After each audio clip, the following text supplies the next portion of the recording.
Okay, just as a little reminder, uh, we are really in the home stretch now.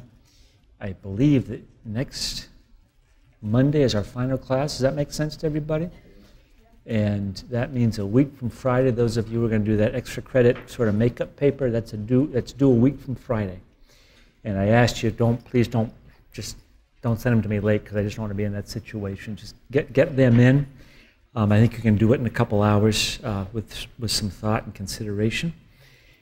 And as I said in the email, the final exam material is just on the second half materials. You don't need to restudy the stuff you studied for the midterm. That's not going to be covered on the final. We'll just cover this material. Okay? So now we're going to move on to the next part here, and we're going to talk about elders. And again, I'm not really here to give a biblical doctrine of elders. Hopefully you've gotten that in the rest of your Bible college career, or will in other courses. But there's a few things that I want to talk about that I think maybe are not covered so much in other courses. And specifically when I'm talking about elders, I'm not, I could be talking about every pastor in a church, but Baltimore situation is sort of unusual with a large number of pastors, some of them in varying, states of service. But I'm more talking about a smaller church where you've got maybe, the overseeing pastor and maybe a handful of guys around him. And those elders, certainly if they're on the board of elders, it's very weighty, but even if they're not, that those men with ordinations around the pastor are like very, very important people. And we, in Greater Grace, as I said elsewhere in the course, we have a large emphasis on the pastor of the church, which I think is scriptural, and I believe it, and I support it. And the reason for that is just the biblical model of leadership that I see. It's just very, very important to have a man of God who's hearing from God, who's communicating from God, so that the church can be led by God. That's how I think about it. And we never want to be in the business of holding back God's move because of stubbornness or whatever it is when God is speaking. So that's really why we have that sort of leadership model that we have, or practice or principle. But these elders that are around the pastor are very important people. And now I think about like the way we do it at Greater Grace. We got Pastor Schaller sitting up on the platform, but then we have a number of other seats up there that are filled by anywhere from 6 to a dozen men.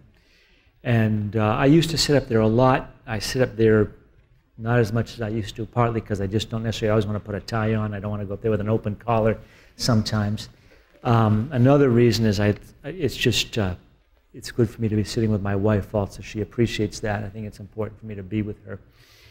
But the way I look at it, this is how I think about it, is that those men around the pastor, they have an ordination, and they are really accountable to the Word of God. They're accountable to their ordination charge. Certainly they're accountable to the congregation and to the gospel. But it's very, very interesting. Like, my ordination was signed by 6 or 7 different people. Certainly Pastor Stevens is in heaven now. I'm pretty sure Dick Colby signed my ordination. Any of you know him? Yeah, a few you do. I think he's up in Maine now. We hear from him once in a while. But it's, those signatures, I just really look, it's like there's a saying that God ordains, but men recognize. So there's just a tremendous accountability to that. Like, I really am, all of us who are ordained, we're really standing before God, standing before the Word. We're under double accountability, right? In teaching in the Bible, we're under that double accountability, and it's just a weighty thing. And I am responsible to Pastor Schaller, but I'm responsible to a lot more than Pastor Schaller. Okay? And in fact, my ordination, I'm talking about myself, but our ordinations will outlive the people that signed them. You know what I'm saying? Those men, some of them, God forbid, may fall by the wayside, but my ordination lives on. And I actually want to go back and look at mine again and see who actually did sign it, because there might be some very interesting things there, So when I think about these seats up on the platform, and Pastor Schaller is a senior pastor, and these other men sitting up there with him, I really look at those men sitting there as saying to the congregation that I am supporting this man in the pulpit, and what I am supporting in the pulpit is I am being faithful to the vow, not the vows I took, but the charge I was given, the gospel I believe, the charge I was given, the faith I received. It is being faithfully carried on by this man who has the microphone right now, and that is why I'm sitting here, because I support this man. So I really think that these elders they're important in the Bible. I mean, there's strong leadership in the Bible. Paul had a lot to say, but he was not the final say. There was conversation, and there were conferences, there was discussion. And so these elders around this man are really saying to the congregation, to the world, we are in this together, and this man is faithfully passing on what we have received. So that's how I look at it spiritually. And along with that, the question comes, okay, well, who is it that holds the pastor accountable, And none of us like to think about holding the pastor accountable. I'm not here to hold Pastor Schaller accountable. I don't wake up in the morning with that on my mind. And there's certainly men who have a lot more experience who are really could be in that position. But if the pastor starts to stray or to err or says something that causes me a question, who else is there except us to bring that to his attention? Well, there's the Holy Spirit, there's the Word of God, there's the congregation.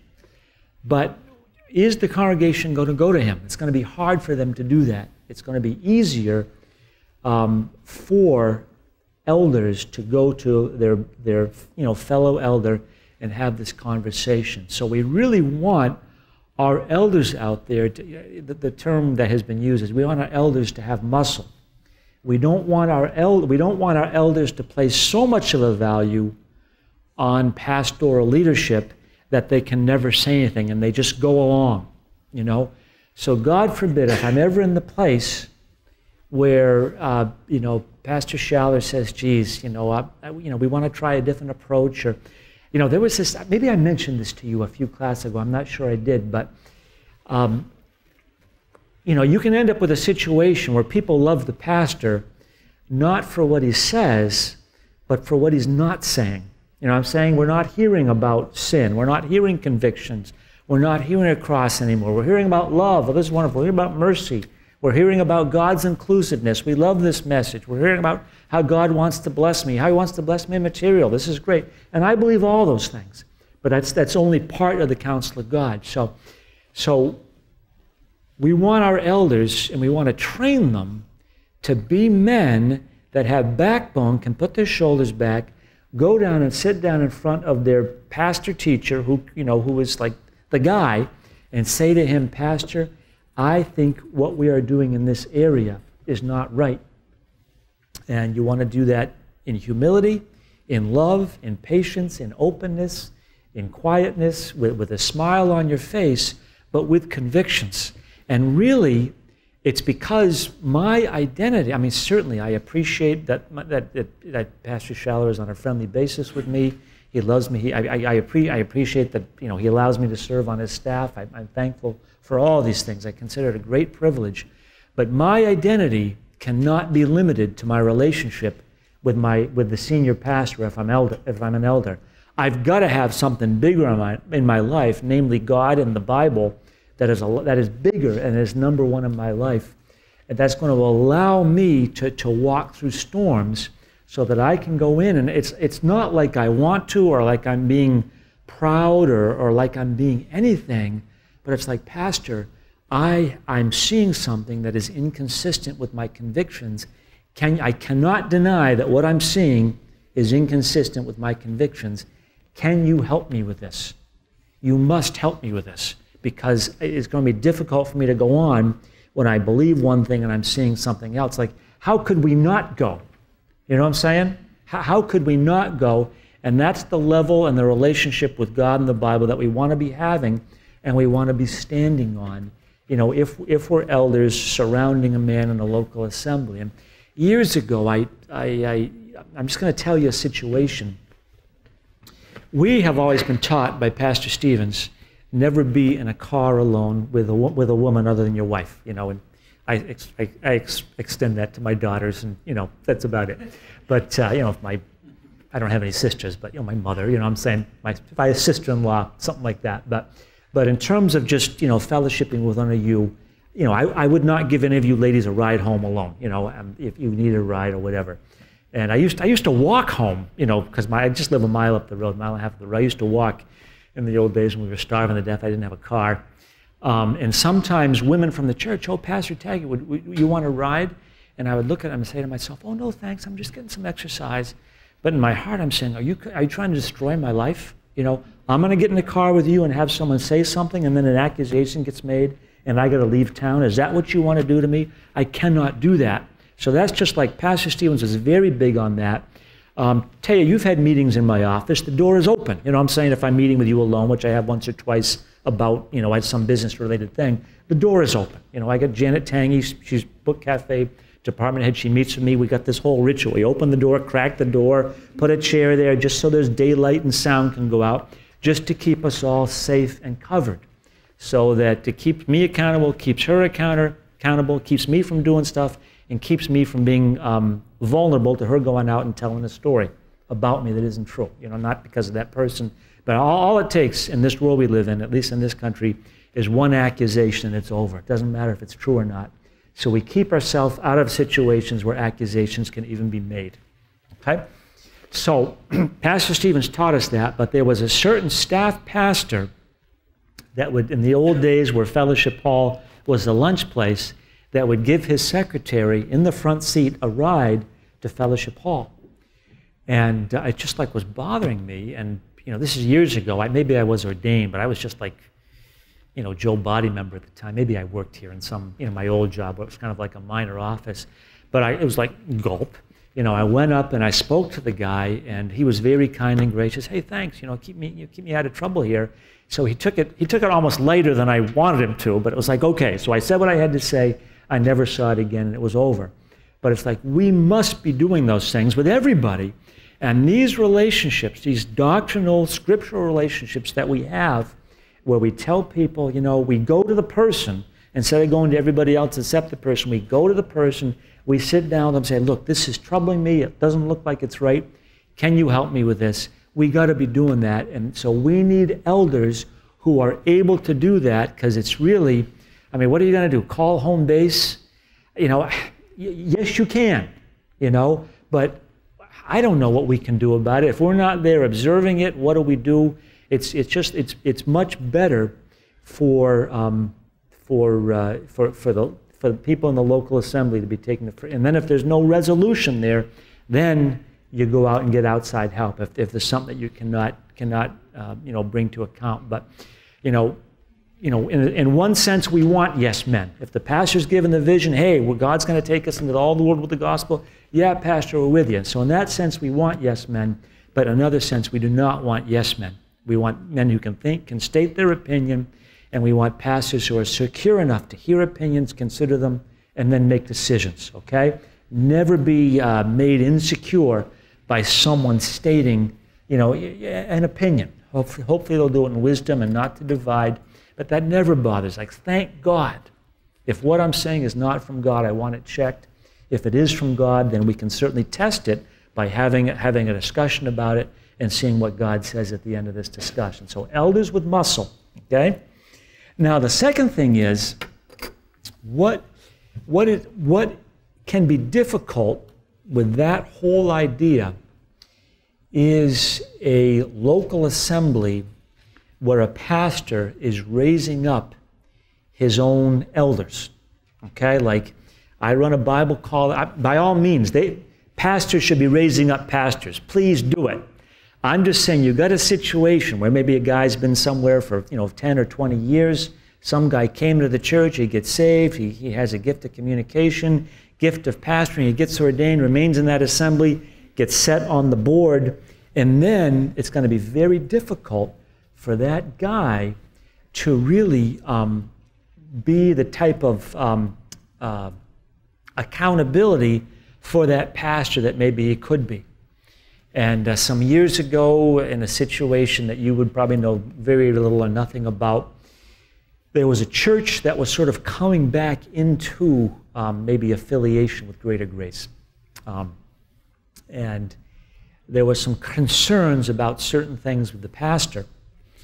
And I was in a meeting with the pastor and one of his elders, and I was saying, I just brought up a certain issue that I was concerned about in this church, and I said, for us to really be comfortable with you, bearing our name, I would really want something to be done a certain way. And I was looking at this elder, and then the elder looks at the pastor, the guy who had raised him up and was the only pastor, and looks at the pastor and said, would that be okay? And then the pastor said to him, yeah, I think that would be okay, And at that point, it's like, did I paint that picture right? It's like the whole thing just went out the window.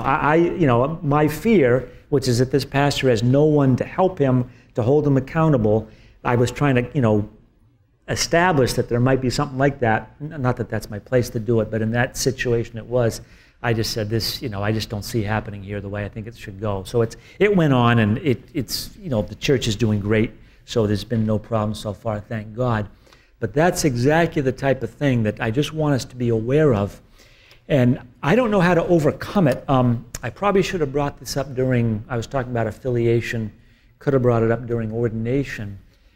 But what we would recommend, and the way we're thinking about it these days, that if I'm out on a church plant, when I'm the only ordained guy out there, I'm planning the church, and I got some good guys with me, some good men in the church, they're not ordained, are they really elders?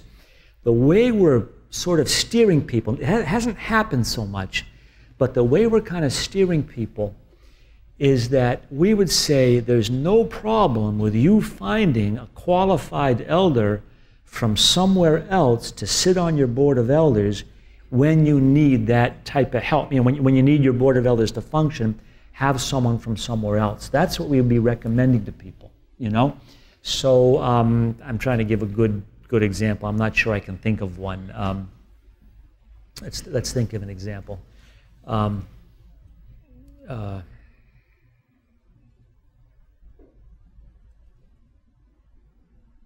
Well, I guess I'm not going to name any names, but I just gave you the example. A guy goes, starts a church somewhere, another state or something. Okay, we're incorporating. I want to put together my board of elders. Who's going to be my elders? And sir, there's really no one qualified in your church to serve on a board of elders. If I were you, I would ask someone from here who's close to you to be on your board of elders. And he can, he can fly out a couple times a year. You can have elders meetings. He's available by phone until you've got enough guys in your local assembly to do it, okay? And, of course, but how can a guy be an effective elder from a distance? And I would say I understand the question. I understand he's maybe not as close to the church. When we were talking about boards in general, earlier in the class, there is value to having a guy who's not so close on the board because he can be objective about situations that you're maybe emotionally attached to. And then I would also say, in my opinion, the danger might be less of having someone on the outside with experience who's been involved with church government to help you. But maybe is a little bit distance. That's less of a danger than taking some guy. This guy's a good guy. He's been in the church. You make him an elder. He's not ordained. He doesn't have that gift. Then you put him in situations of church government, dealing with people's marriages, all sorts of different things. He may not be able to stand during the spiritual battle, and you may create great problems in your church by putting an unqualified person on your board. Okay, so that's how we would recommend, working your way through that. Yes?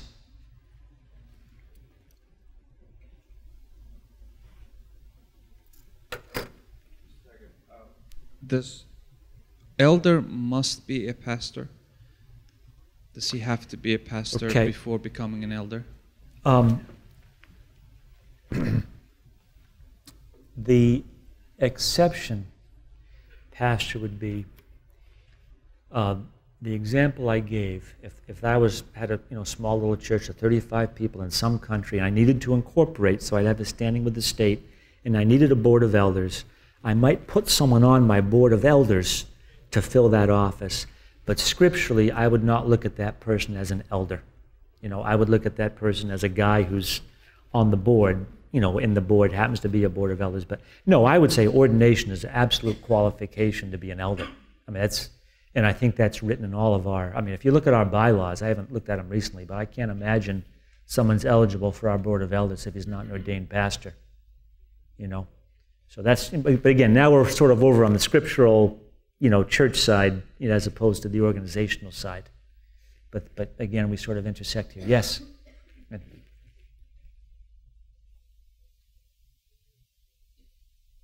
In a church plant, maybe could be missionary or a leader, be an elder. Like there is an overseeing pastor, right? But like there is no other pastor in the team. Yeah, and again, he might be on the board of elders. He might be fulfilling the role of an elder. He may be providing counsel to the pastor. He might be helping pastor the church. I'm just saying, again, here I am. I'm up against the Bible. I'm just going to have a hard time calling that guy an elder who's not ordained. That's all. It's going to be difficult for me to do that. If he has the qualifications, ordain him. If he doesn't, don't ordain him and don't call him. See what I'm saying? So yes, sir. Send that mic over. And I should also disclaim that the specific question you're asking me, I don't mean to point, I've never really had this discussion with anybody else. This is sort of a new thought that's hitting me. So I think I'm okay biblically. I think I'm representing greater grace, but it's like we're breaking some new ground here. Yes. All right, so in our example here, to use Pastor Ben, but not in a very general way, not him probably specifically in this situation, but somebody who obviously can be a pastor, just isn't yet with the credentials. Can he serve on a board of elders? Sure. Yeah. Absolutely. Oh yeah. Again, Wesley, churches are self-governing. We're not in the business of telling people who's going to be on the board of elders. I'm just making recommendations about how to handle it, and I'm definitely recommending don't get out there and get a little bit like, hey, I'm a big boy now and I can do what I want, and start putting people on your board of elders. It might be very unwise to do that. But I just, and again, we'll get into this like right now or in a moment, but these are like rookie mistakes that a pastor can make that can have far-reaching consequences. I've been on the other side of it, everybody. I've been through these scenarios where, good side of the tree of knowledge, gifted people are put on boards, and then the crisis comes, and it's just like, oh my God. It's like, it's just awful. Hell breaks loose because the people who hold the keys to the whole church don't know what to do with them, don't know how to handle them. Just by way of a small contribution, the word elder actually, like you said earlier in the class, elder, overseer, pastor, it refers to the same one and the same person. And elders, in the true sense of the word biblically, this is how we were taught. The word elder refers to the dignity of the office of a pastor. Overseer speaks of his function. So dignity and function, but one and the same person. In Africa, many parts of Africa, but I can only speak, I like to limit myself to Ghana. Right. I don't like talking about other neighboring countries. In Ghana, in some of these churches that I don't want to name, because they are not doctrinally sound like we are, they misuse the word elder. They think it's somebody who has been in the church for so many years. Right. So you have some churches that come to mind right now, two such churches. We were once members of those churches. The elders are not pastors. Right. But they have more power than the pastor. Right.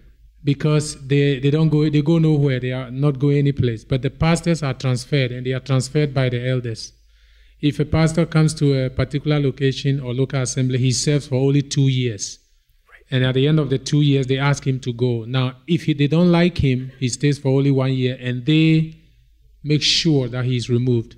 So pastors keep hopping from one church to another at the beck and call of the elders who are not pastors.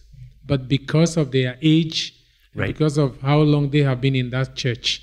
So a simple misunderstanding or misuse of the word elder can cause a lot of trouble. I think 1 Peter chapter 5, Peter referred to himself as an elder. I'm an elder. And we know Peter to be an apostle and a pastor.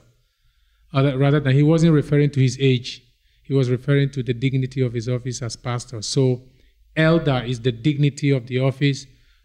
Episcope or overseer is the function. Right. You oversee the church and you feed the flock. Yeah. So elders, especially when the church is advanced in years, the board of elders should be no other people but pastors, right, ordained pastors. Right. And then along with that, which is kind of my next point here, actually, let me just look at these notes here. Oh, okay. So with Wesley's question, some of your other questions, just because I'm on that point, just to finish it out. So now, here I am. Maybe some of you will be in this situation. You're in one of these small churches. They need to fill the office on a board of elders for legal purposes. You're not a pastor, or I'm not a pastor. I'm just a guy. I'm a solid man in the church. I've been to Bible college. I'm not ordained. They asked me to be on the board of elders, so I agree to serve on that board because they need it. They need to fill that out for legal purposes, and so the church has a leadership. But sitting there, because I'm taught, what's happened here, we're being taught, I could sit in that seat, but I could exercise wisdom, not going beyond who God has made me to be or my capacity. You know what I'm saying? So I keep myself out of situations. Maybe that something comes to the board. Gee, guys, what do you think? And to be honest with you, I do this in this church sometimes. There's certain questions that come up. They might be like strategic questions. Just because I'm aware of some of my limitations. I don't mean I'm not like retarded, but there's just certain things I do not consider myself to know anything about, and so maybe a question will be asked. Geez, should we, we've announced that we're changing the way we're kind of doing radio, so questions get asked about the broadcast, and I do have some certain things that I think I have to contribute, but other things I just have no idea. I'm not going to answer the question because I don't know. You ask somebody else that who would know. So I'm sitting on a board of elders. I'm not an elder, and then maybe some marriage counseling situation comes to the board in the church, and it's like, Pastor, please don't make me sit here. I don't have this gift. I'll help you as much as I can, but I highly recommend, can we call somebody else or get someone who has experience in these matters? And so I'm just very careful to know who God has made me to be, even though I'm sitting in that seat and maybe people think I'm an elder of the church. And I do what I can do and don't do the things I can't do. Does that make sense? Because again, that's another situation that you folks could be in. Okay, so that's the. Let me just read this to make sure I don't leave out any of the points I want to make.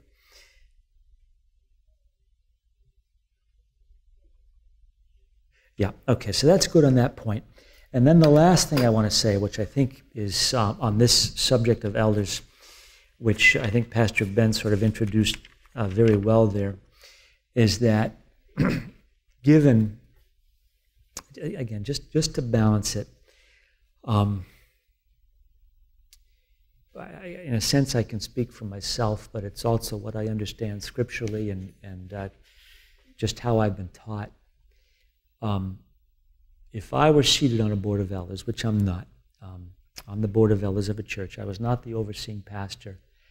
And of course, you've got the ruling elder, the overseeing pastor. The pastor of the church is on the board, and half a dozen other guys, and I'm one of them. I would never I do not want the democratic spirit to be like ignited inside of my soul or inside of anybody else's soul. I realize that maybe this board is set up so that I've got one vote and the pastor has one vote and it's majority rule here. I got that. And I understand that men of convictions can differ, and there will be times when there's a 4-2 vote or a 5-1 vote, or, you know, and we don't always vote the same way on a certain thing. And I'm prepared to walk through some of those and take it as part of the process of ironing, sharpening iron. But generally speaking, my default, I'm going to defer to the pastor. You know, if I'm hearing his opinion, it's going to take a lot in me to vote contrary to what I'm hearing from my pastor. I don't ever want to be in a situation at Greater Grace Church where the pastor is like hired by the church to work for them, and then after 5 years, I think we're going to get somebody else, you should move on to somewhere else. That is just, I don't view it that way. It doesn't mean a pastor can't leave. You know, there's transitions, and we're going to see him, and we've been through one here, and there will be another one. You know, Pastor Schaller not going to last forever. You know, I don't know when the rapture is going to come, but I think if all things go in a certain way, I think I'll live to see the day when he's no longer pastoring that church, and we'll be through another transition. And some of you have been through it in other places in the world, and we'll be seeing it, you know. And you know, look at our board of elders now, and there's a lot of gray hair, you know, a lot of gray hair on there.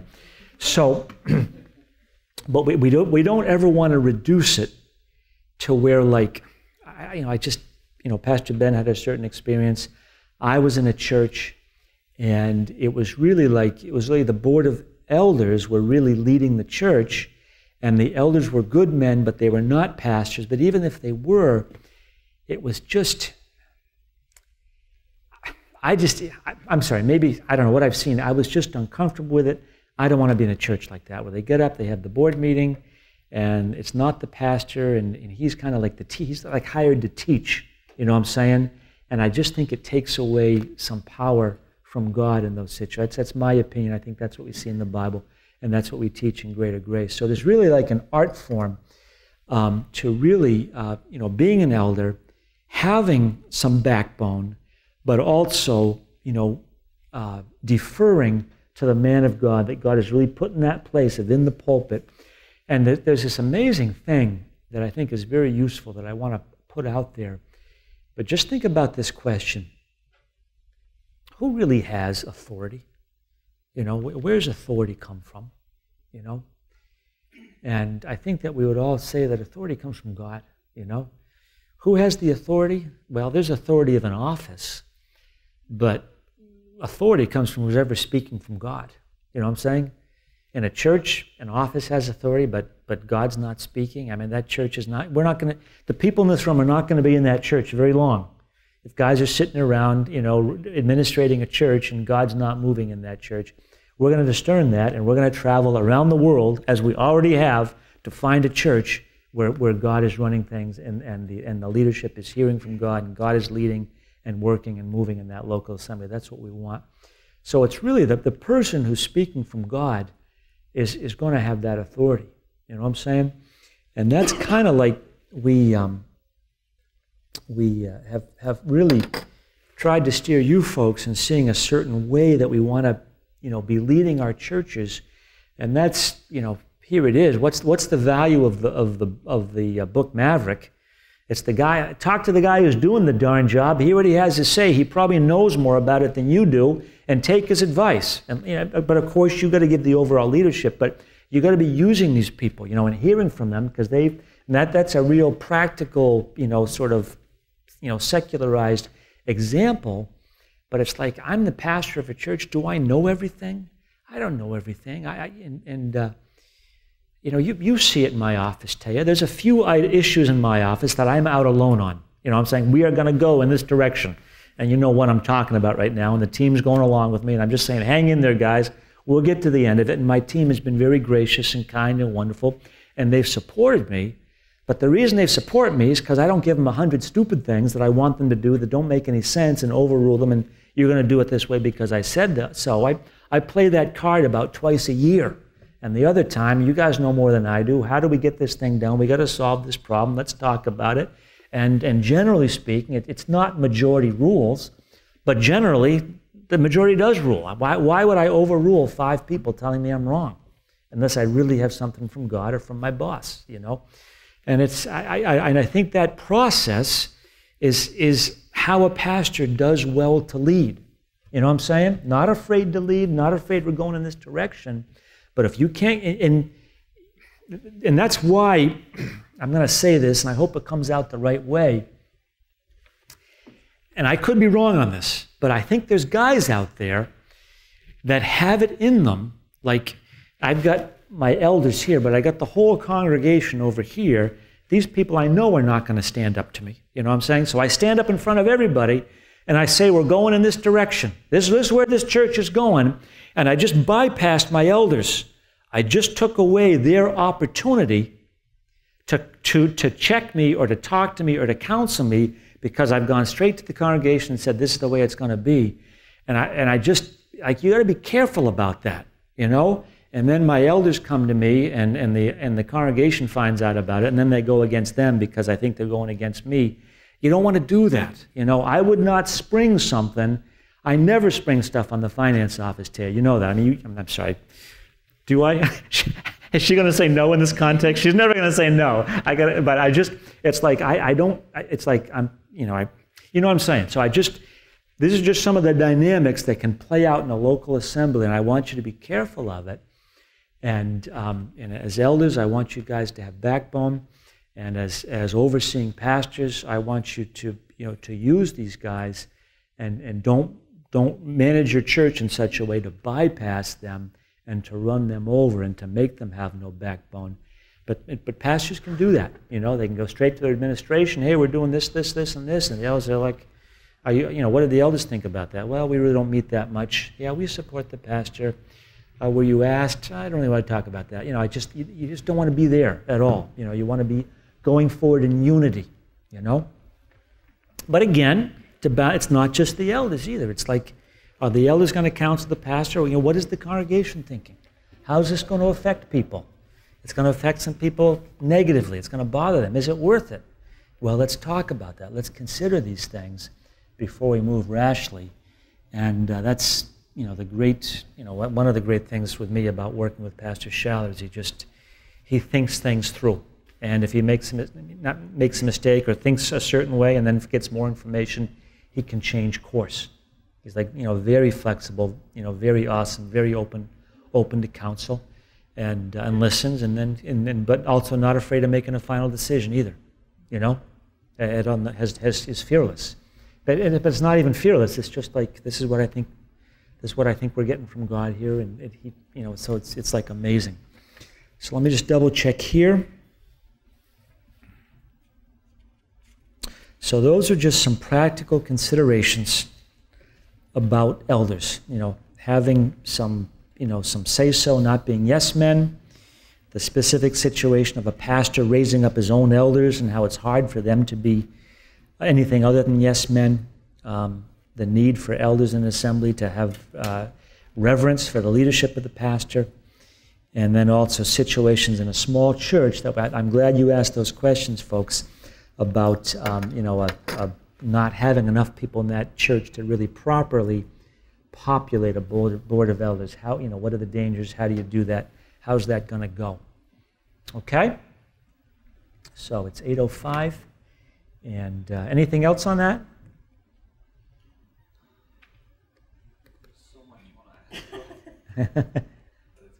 Okay. So we'll come back here at 8:15. And if you come back with a question on elders, that's fine. But we'll get into church finance.